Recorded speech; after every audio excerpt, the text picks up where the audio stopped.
Dave Palumbo with an RxMuscle rant.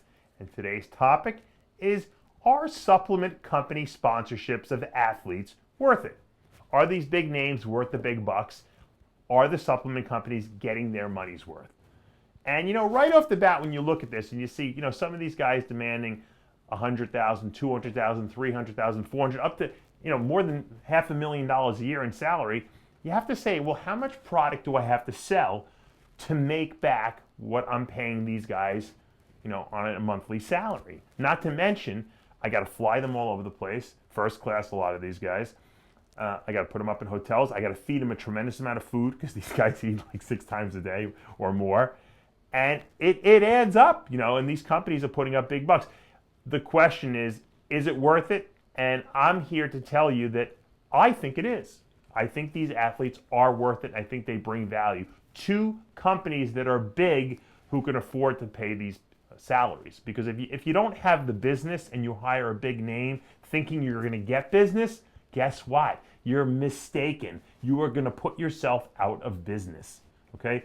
If you look at the top athletes in our sport today, let's start with Shawn Rhoden, for instance. Shawn Rhoden is without a contract. Here's a guy who seems to have contracts and then he doesn't have contracts. And there's plenty of times I know where he goes months and months and months where he doesn't have a supplement sponsor. He's an upper echelon guy. He's a second place Mr. Olympia guy, runner up a couple of times. And he demands a high price tag, and a lot of guys can't afford to pay him, And I have to commend Shawn because he won't take less money. He knows what he's worth, and he holds out. But right now, he's without a contract. Is that ridiculous? Yeah, think about it. The second guy in the world doesn't have a supplement sponsor. I mean, is there a company out there who could afford to bring Shawn on and who could support him properly and use him to sell more product? I say there is. I say there are companies out there that don't know where to put their money and that will realize, what? This guy is a popular guy. He's got a tremendous social following. He performs, at multiple shows a year. He's not one of these guys that does one show a year. You get your money's worth out of him. And he'll go anywhere. He'll do anything. He never says no to an interview. He's one of these guys that's very easy to work with. But yet he doesn't have a contract. Then you have guys like Kai Green, who had to start his own. He started his own line of products, and he's repping himself. Now, I don't know how that's working out financially for him. I hope it's working out very well. But obviously, when you're a marquee name and you use yourself as the marketing tool, you're saving a tremendous amount of money because they don't have to pay Kai Green. Okay, Kai is collecting his income via sales of product. So that is a much better option. Same thing with Jay Cutler. I don't know what Jay Cutler's arrangement with BPI is, but he has Cutler Nutrition. So I'm assuming he's not paying himself a salary, but he's making money based on the sale of his products. And I think when you can do that and have your own company and have the time to devote to it, that's the best of both worlds. I mean, Species Nutrition, I have athletes that work for me, but Dave Palumbo, my brand, is what sells the supplements, and I don't have to pay myself a sponsorship package for that. I'm hoping to make money from the company, and I can garnish my wages that way. But then you have people like Nathan Diasha and Ruli Winkler who are working for Yamamoto, who's a big, huge, upcoming company. These guys this guy understands. Hey, I got to have name brand athletes to get recognition of my brand if I want to be a worldwide brand, and that's what Yamamoto wants to do. So I think for them, that's a great move, especially since they have money. Now, SciTech Nutrition was probably, in recent day and age, was probably the latest company to really sign everyone. They had like an all-star roster from Max Charles and Ben Bukulski and Shawn Rhoden and Cedric McMillan, and the list goes on. And since they've been sold, they dropped a lot of these athletes. And I think Cedric is still with them. I'm assuming he is. And they've just cut back tremendously. Now the question is, was that a good move or was that a bad move? Because they were doing so well that they sold. Now the company that comes in says, well, we're going to cut expenses, and hopefully we can make more money, but will they make less money now that these athletes are no longer involved? And I say that's correct. I think the worst thing that happens to supplement companies is that they get sold to these investment firms that know nothing about our industry.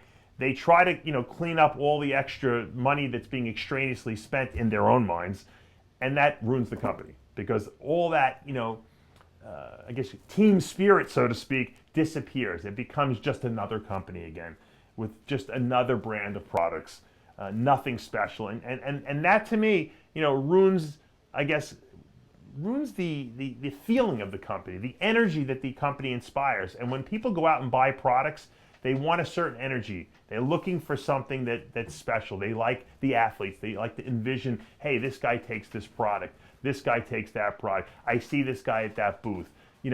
It's like Nike. You want to buy Air Jordans. Why? Because Michael Jordan wears them.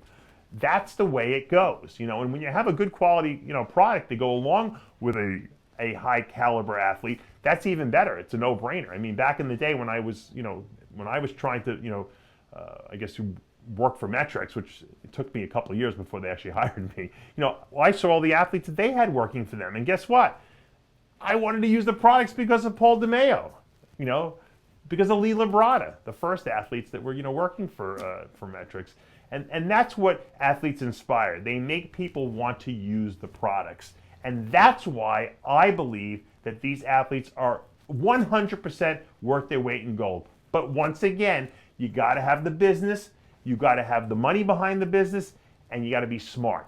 Don't start a business and try to sign Phil Heath as your athlete. I mean, Phil Heath and Dexter Jackson work, just recently got signed by, Ultimate Nutrition. And Phil had tried to start his own product line, was unsuccessful with it. He had left Muscle Tech before that. And now Ultimate says to themselves, we got Dexter Jackson. How can we make even more of an impact? We have money. We're an established company. We've been around for many, many years. Let's get Mr. Olympia. And I'm sure they paid a very pretty penny for Phil Heath, but is he worth it? He's Mr. Olympia. Every kid out there who's opening a bodybuilding magazine who wants to have muscles says, Phil Heath, Mr. Olympia, what is he using? And that is why these companies can make back the type of money that they do. Look at Big Ramy and GAT Nutrition, right? I mean, Big Ramy is probably the most exciting new bodybuilder on the scene over the last 5 years.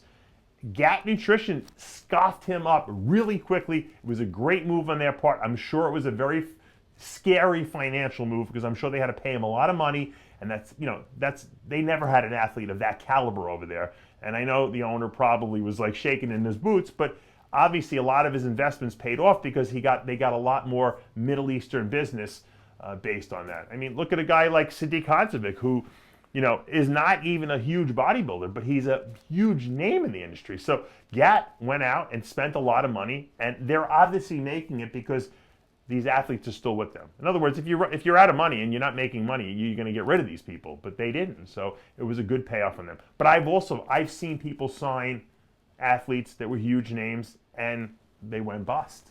Okay, look at Gear. That company a couple years back. They had Justin Compton and Juan Morel and Jason Poston. They had every athlete you can possibly name, but they didn't even have any product to sell. And they went out of business before they even really opened their doors because they overspent themselves on athletes. So the question remains, are the athletes worth the big bucks? The answer is yes and no. Yes, if you can afford it, if you're an established company, if you have a good bankroll under you, if you have good relationships built. No, if you're just starting out and trying to build your business. Okay?